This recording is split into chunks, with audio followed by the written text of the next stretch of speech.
몰트 위스키는 몰트로 만들기 때문에 몰트 위스키예요. 그럼 먼저 몰트란 걸 만들어야겠죠? 몰트는 우리말로 메가라고 하는데 몰트를 만드는 과정이어서 영어로 몰팅, 우리말로는 메가를 제조한다 해서 제맥이라고 합니다. 보리를 가져와 가지고 물에 불립니다. 보리는 씨앗이에요. 씨앗에 물을 주면 어떻게 되죠? 자라겠죠?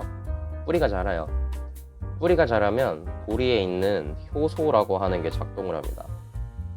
효소란 쉽게 도구라고 생각하시면 되는데 여기서 어떤 도구냐? 보리에 있는 전분을 당으로 분리해주는 도구예요. 전분이 뭐냐?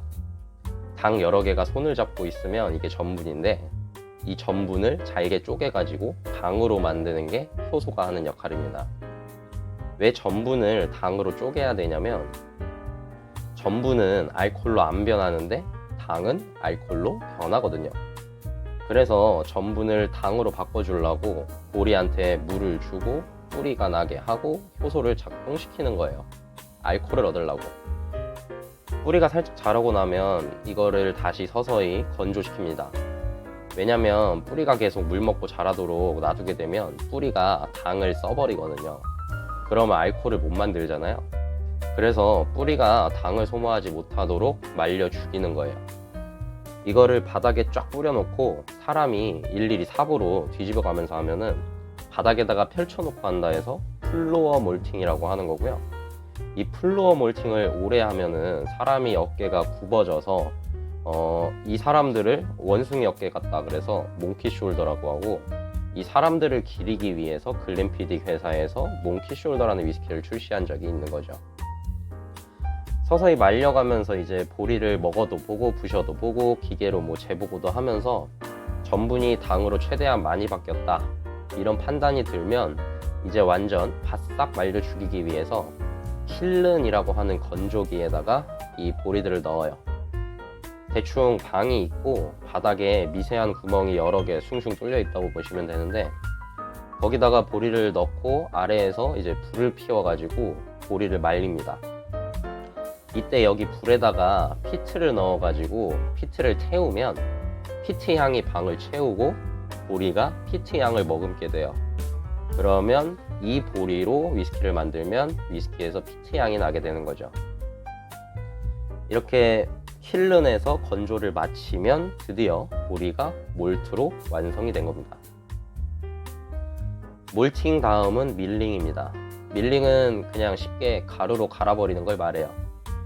이 몰트를 가루로 만들어 주는데 이 가루를 위스키 업계 쪽에서는 그리스트라고 부르고 우리나라에서는 엿기름이라고 합니다.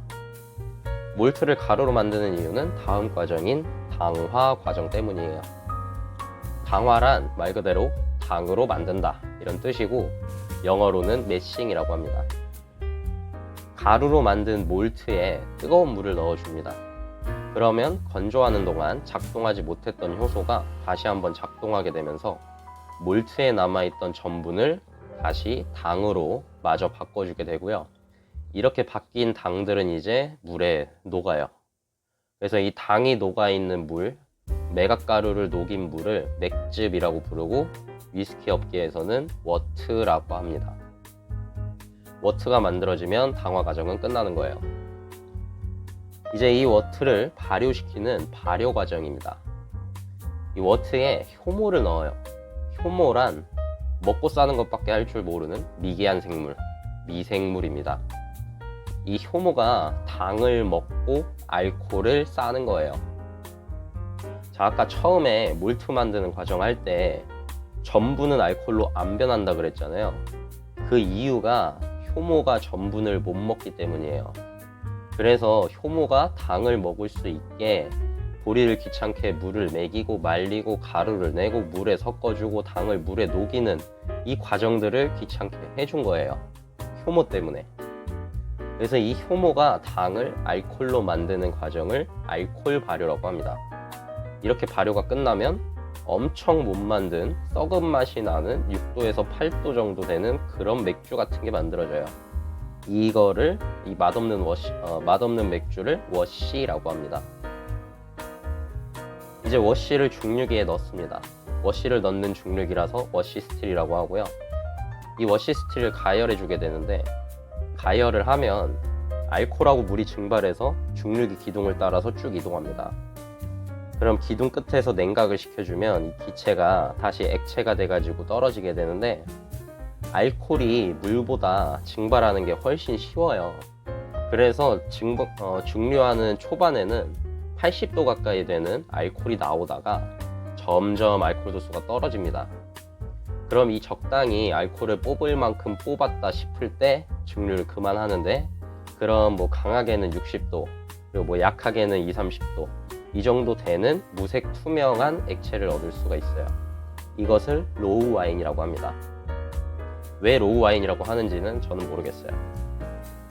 그리고 이제 이 로우 와인을 또다시 증류기에 넣고 증류를 한 번 더 하게 되는데, 로우 와인을 증류하는 증류기라 그래서 로우 와인 스틸이라고도 하고, 스피릿을 얻을 수 있는 증류기라 그래서 스피릿 스틸이라고도 합니다.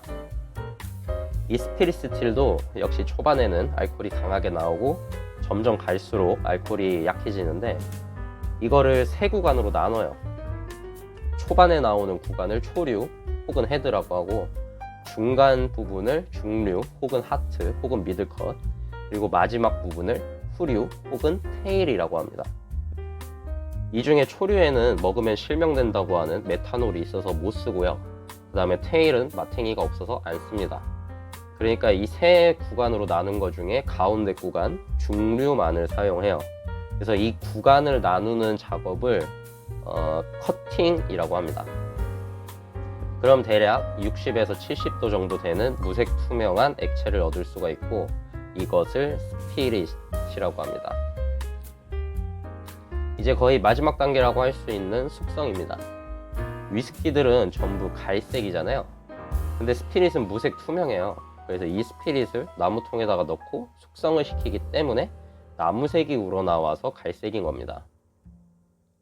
이 숙성시킬 때 어떤 나무통을 사용하느냐에 따라서 위스키의 맛이 달라지겠죠. 예를 들어서 바닐라 맛이 많이 나는 나무를 쓰면 바닐라 맛이 날 거고, 코코넛 맛이 많이 나는 나무를 쓰면 코코넛 맛이 나겠죠. 그래서 막 사람들이 위스키 얘기할 때 뭐 버번 캐스크, 쉐리 캐스크, 포트 캐스크, 더블 우드, 쓰리 우드, 혹스 헤드, 버트 쿼터 배럴, 뭐 이런 수많은 용어들이 다 이 나무통을 설명해 주는 용어들인 거예요. 이 나무통에서 숙성하는 과정 중에 나무통이 완전 꽉 막힌 게 아니고 미세하게 구멍들이 있다 보니까 술이 증발을 해가지고 양이 점점 줄어들고, 이 증발해서 없어진 양을 천사들이 훔쳐먹었다. 그래서 엔젤스 쉐어라고 하는 겁니다. 사실 여기까지만 하면 드디어 위스키라고 부를 수 있는 술이 완성이 된 거예요. 하지만 실제로는 블렌딩이라고 하는 또 중요한 과정이 있습니다. 블렌딩이란 적게는 뭐 수백 개에서 많게는 뭐 수십만 개에 달하는 그런 위스키가 숙성되고 있는 나무통들이 이제 증류소들이 갖고 있을 거잖아요. 근데 웃긴 게 이 숙성을 할 때 똑같은 나무통, 똑같은 스피릿, 똑같은 장소, 똑같은 시간을 숙성을 해도 몇 년에서 몇십 년이 지나고 맛을 보면 두 개가 맛이 미세하게 달라요.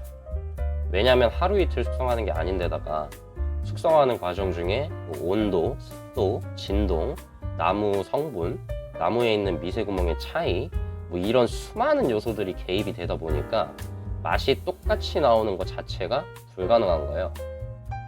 그래서 똑같은 일정한 맛을 내게 해주기 위해서 나무통들을 직접 맛보고 향을 맡아보고 하면서 적게는 수십 개에서 많게는 수백 개의 그 나무통들을 섞어주는 작업을 합니다.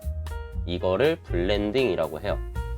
근데 이제 가끔 맛을 봤는데 이거 너무 맛있어가지고 블렌딩 하기가 아깝다, 이런 생각이 들면 블렌딩을 안 하고 바로 제품 출시를 하는데, 이거를 싱글 배럴 혹은 싱글 캐스크라고 하는 것이죠. 이렇게 숙성하고 블렌딩까지 전부 마친 위스키를 병에 담아서 팔면 그것을 우리가 마시는 겁니다.